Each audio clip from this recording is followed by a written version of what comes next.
On In Radio, on YouTube, and wherever you get your podcasts, I'm James Cridland, the radio futurologist. Next week in Norway, they're starting the process of switching FM transmitters off. If you want to keep listening, you'll find most channels will only be on DAB+, and online, and on the telly. But that's not the only transmitter switch-off happening in radio. AM radio is being switched off, slowly and surely, across the globe. BBC Radio Bristol's 1548 medium wave signal is about to be switched off. If you're hearing this message, please retune to one of our other frequencies. The national broadcasters in France and Germany turned theirs off 12 months ago. AM transmitters in the Netherlands and parts of Canada have also recently gone silent.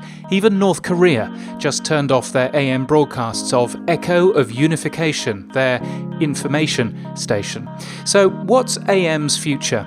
Well, for 10 kHz spaced services like the US, there's HD radio on AM, which I unexpectedly had in a hire car in Los Angeles a few years ago.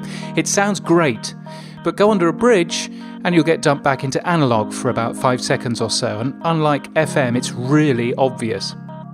There's also the global standard DRM-30, or Digital Radio Mondiale.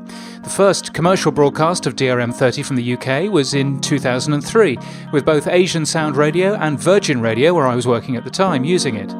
BBC Radio Devon also gave it a shot in 2008, with mixed results. It can be an excellent technical solution, but it also appears to be moving at a glacial speed. Receivers and full-time broadcasts are still rare, and that's a real shame. Meanwhile, more things are transpiring against AM than ever before. More buildings are being built with reinforced concrete walls, which act as a Faraday cage, and block the signals out. Get broadband installed, and it can wipe out part or all of the AM band. Poor quality electronics also spews out interference, and then there's tram tracks, high voltage power lines, and other things. Little wonder that when the power went out for 3,000 people in Fred Lundgren's hometown of Katy in Texas, he was blown away by the quality of AM radio. AM radio without any noise or interference. It was a feast for the senses. It was beautiful, he wrote in an opinion piece for Radio Inc.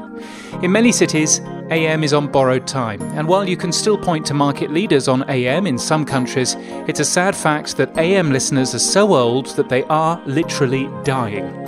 It's impossible to find a mobile phone with AM inside. It's almost impossible to find a DAB radio with AM inside as well. Indeed, the only AM receiver I own is in the car. So if I can predict anything about radio's future with certainty, our distribution costs will increase, and the AM broadcasters in particular need a strategy, and that can't just be the internet. Well, that's a cheery note to start 2017, isn't it? You can get happier news, probably, by getting my newsletter at james.crid.land.